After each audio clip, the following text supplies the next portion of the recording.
unify multiple exchange rates. Forecasts hit Abuja, other cities as President Tinubu announces subsidy removal, NNPC cautions against panic buying. Plus oil falls on U.S. debt deal struggles, OPEC Plus talks uncertainty. This is Business Express on the network service of the Nigerian Television Authority, the NTA, and we're reaching you from Abuja, the nation's capital. I am Liakatin Babatunde. You're welcome.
Nice to have you join us on the morning after the inauguration. Now, regulators of the oil sector say the pronouncements of total subsidy removal by President Bola Ahmed Tinubu in his inaugural address is a welcome development in line with the Petroleum Industry Act. The Nigerian Midstream and Downstream Petroleum Regulatory Authority Chief Executive Farouk Ahmed added that the authority will engage key players and monitor petrol stations to deter hoarding of products by some marketers. Lydia Samson reports. Though PIA stipulated that subsidy be removed last year, it has been challenging continuing with subsidy till 2023. Farouk Ahmed told journalists in Abuja that as a regulator, the organization is engaging stakeholders in the downstream to ensure seamless product supply. There won't be any energy crisis in the country. And we are also, as regulators, going to be watching also the activities of these marketing companies to ensure that they are not holding in order to take advantage of the consumers. Similarly, the Group Chief Executive Officer NNPC Limited, Maili Kiari, says the NNPC Limited welcomes the presidential pronouncement because the subsidy regime has been a major challenge to NNPC's limited seamless operations, stressing that the removal, which has been a burden on cash flow, will free up funds for optimal operations. He assured that the company has started its supply sufficiency. We welcome the decision of Mr. President to announce that subsidy on PMS is over, and we believe that this will free resources for the NNPC to continue to do the great works that this company will do for our country, and it allows us to continue to function as a very commercial entity. We would like to assure Nigerians that we have sufficient supply of petroleum product, particularly petroleum motor spirit in our country, and there is no reason to panic. Speaking at different fora, they both committed to monitoring distribution networks for sustainable product supply and availability in the country. In Abuja, Lydia Samson. Oil fell on Tuesday, giving up earlier gains as concerns about the viability of the U.S. debt ceiling pact cooled the market's risk on sentiments, and mixed messages from major producers have colored the supply outlook ahead of their meeting this weekend. Brent crude futures fell 50 cents to $76.57 a barrel in early trade after rising by 0.5% earlier. U.S. West Texas Intermediate crude dipped 36 cents to $72.32 a barrel, down 0.5% from Friday's close. There was no settlement on Monday because of a U.S. public holiday. Now, similarly, gold prices held close to a 2-month low on Tuesday as optimism over a U.S. debt ceiling deal and reduced bets for a pause in the Federal Reserve's rate hike policy in June dented the metal's appeal. Let's see the prices of other commodities.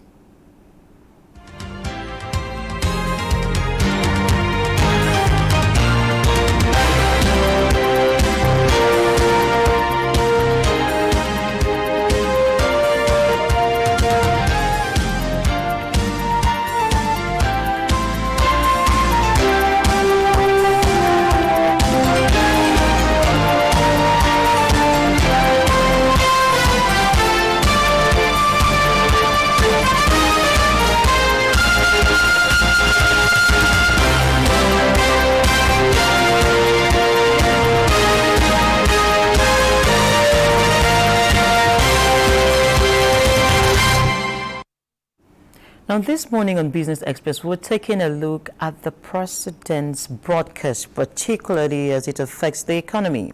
Yesterday, President Bola Ahmed Tinubu made pronouncements on agriculture, full subsidy investments, agriculture, job, and monetary policy.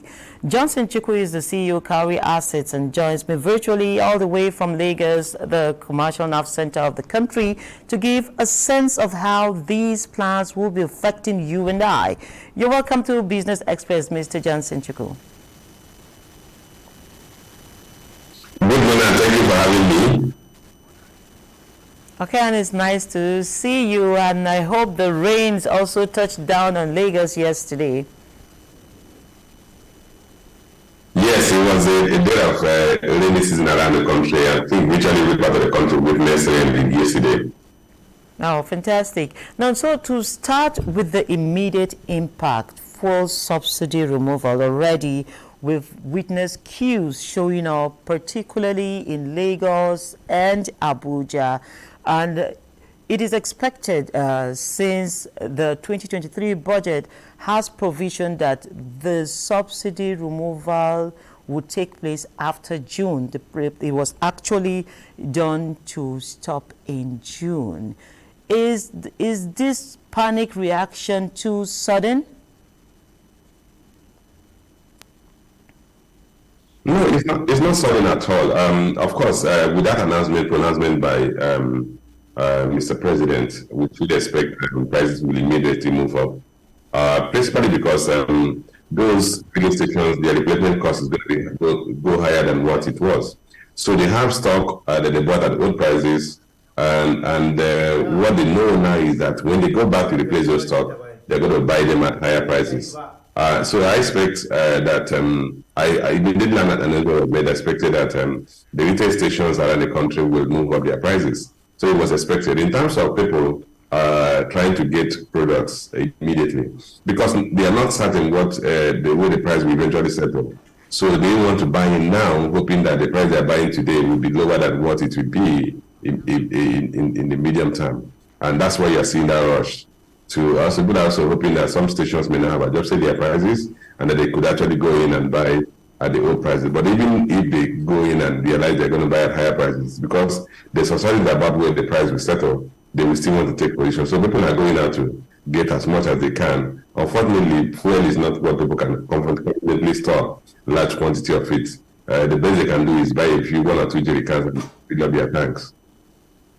Now, the president talked about the investment climate. I mean, this is quite something that the whole world was paying attention to, and he gave assurances to investors. Can you give us an understanding of why this is vital for the nation, and what are the implications if taxes, for instance, will be looked into, and preparations of repatriation, rather, of funds as well, and what then is the place of the present tax laws?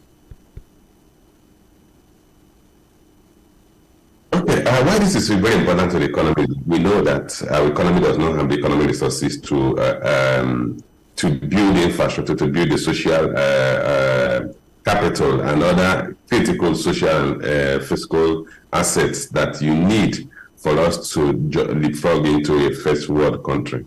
So we need foreign capital, we need foreign investment to the country. So we must come up with policies that will make our country conducive and attractive to foreign investors. Issues around the tax regime, issues around regulations, issues around enforcement of law, issues around the security factor that will make the country attractive or not attractive for investors. So clearly, if anybody is in the saddle of running this economy and will understand that we have positive of economic resources. I mean, look at last year, by November last year, the parliament was just 6.5 trillion naira, when the federal government has spent about 12.8 trillion naira. Of that 12.8 trillion naira, only 1.8 trillion naira went into infrastructure. So that means government does not have the capacity. And if you really look at the time it takes to build infrastructure in the country, and you realize that even our social infrastructure is also collapsing, healthcare is collapsing, educational standards are collapsing because the government doesn't have the money to fund it. So clearly, this country needs oxygen, if you call it oxygen. to not just to remain alive, but also we need that additional space for critical infrastructure and social investment. Anybody who, like I said, it's a critical factor that a government must focus on attracting foreign capital into the country. Okay, while we look at bringing in capital to the country, it's also critical to look at agriculture. The president talked about agriculture and value addition. We're coming from a policy of having to sustain feeding ourselves, for instance. So how do you see this administration getting it differently to make things work, at the same time create the desired jobs within that particular sector? You know, unfortunately for us, agriculture accounts more than a quarter of our GDP. But agriculture has remained subsistence agriculture over these years. Today, in terms of productivity of agriculture or yield on each cultivated hectare of land, our yield on virtually all the crops that we cultivate here is far below the standard or the average global yield. Which means we need to improve in technology adoption. We need to improve on our technologies. We need to improve on the yield on our productivity of agriculture. But beyond that, given that they account for about 25% of the GDP, if we have beneficiation of value addition, which is what the president talked about, and we can improve the product that whatever is produced in the country and turn it into some semi-finished or final goods, we are going to create more value, and we will have industrial the country. Today, no country will actually become a developed economy through extractive industry. Our agricultural sector is still more extractive in the sense that we only produce the raw materials, but there's no beneficiation. Cocoa will produce cocoa, there's no, we need to turn it into final products.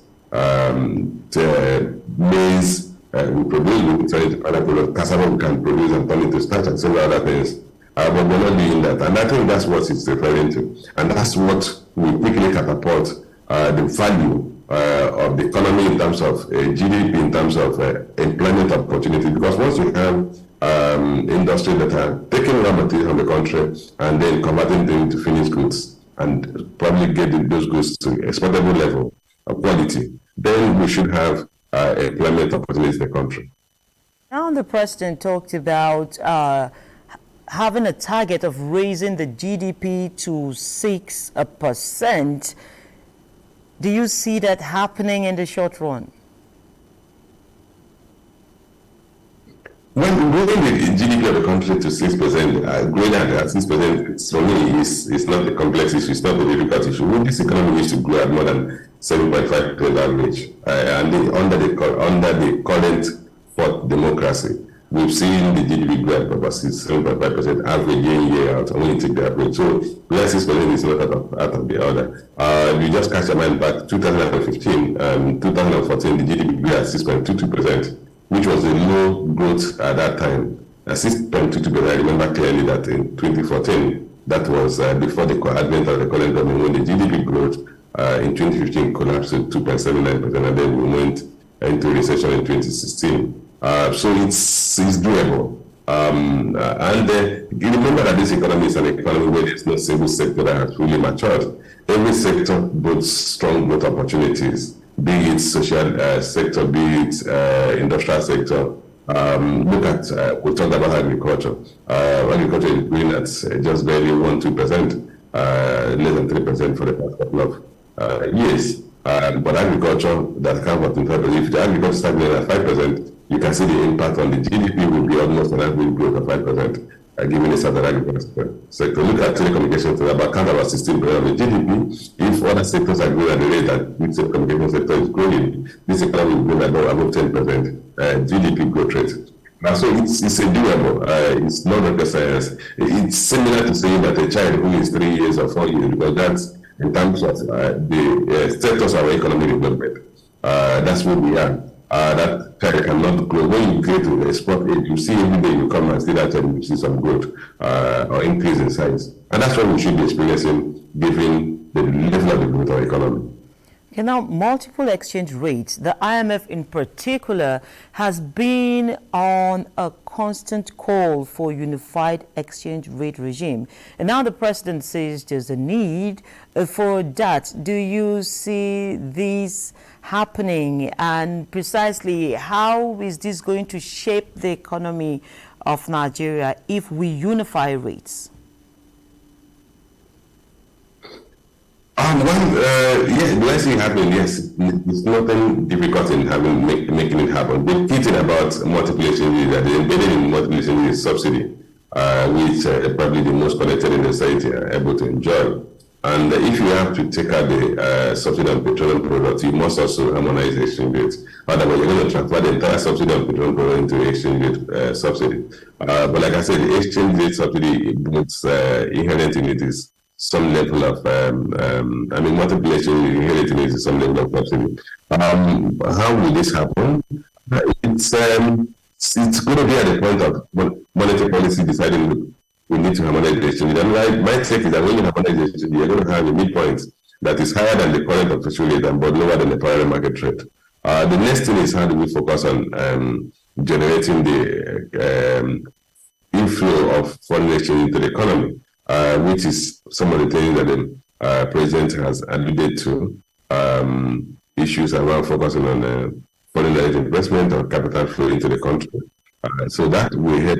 If you have a stable macroeconomic environment, harmonization, you're going to see improvement in capital flow, particularly from foreign portfolio investors. And if you have improved foreign portfolio investors, that will help you with short-term gaps in your foreign exchange supply. And then the fact that we're taking that subsidy also means that we're going to reduce the level of consumption of petroleum products in the country. So the demand for import or foreign exchange for import will also moderate. These are some of the factors that will drive a stable macroeconomic environment, better exchange rate management, and then harmonized exchange rate. So clearly, there are multiple benefits associated, but it's all in the realm of policy. It wasn't done because there was no intention to do it. Now, if there's intention to do it, it will be done. Yeah, I sincerely thank you, Dr. Johnson Chukwu, for spending time with us this morning and sharing more insight into some of these policy decisions in the offing. Thank you and have a good morning.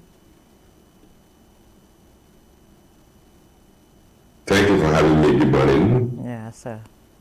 Meanwhile, the African Development Bank President, Dr. Akinwumi Adesina, has adjured the new Nigerian leader, President Bola Ahmed Tinubu, to consider the starting point to be fixing macroeconomic and fiscal stability of the country.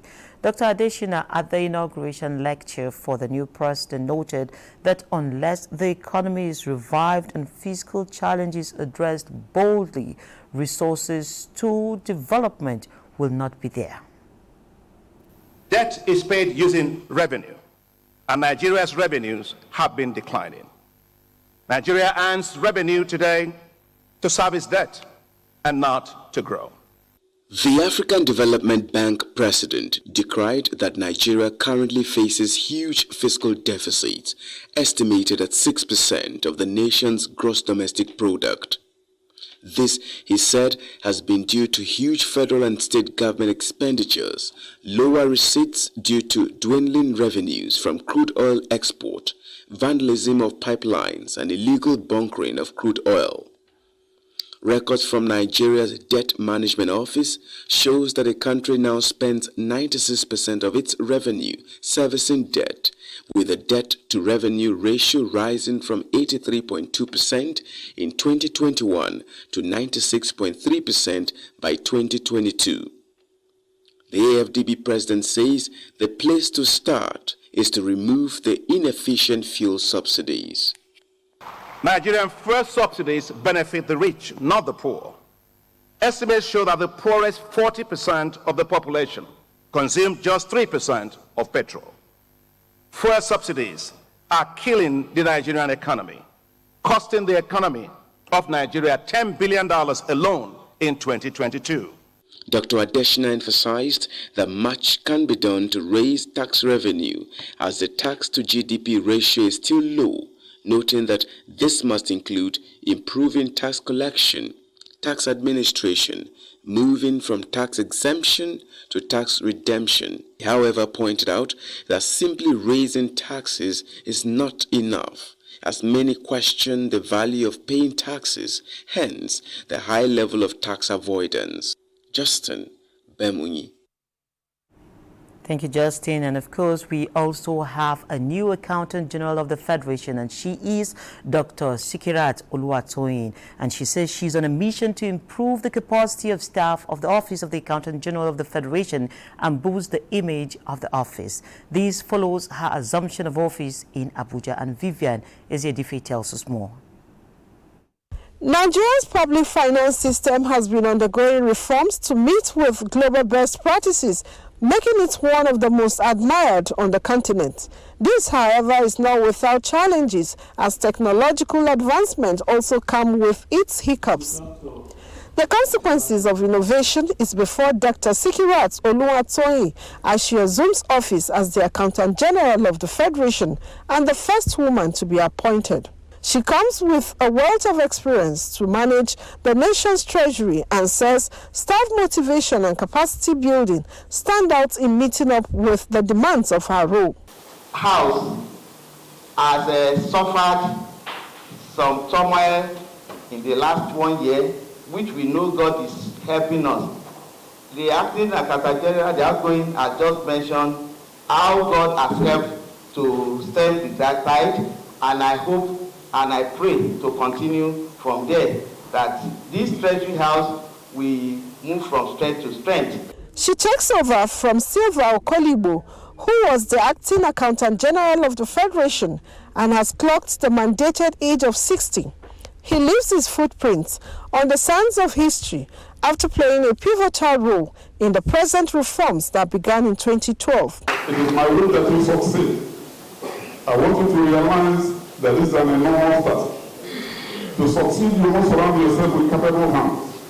Be fair to all, ready to tolerate, to listen, and to learn.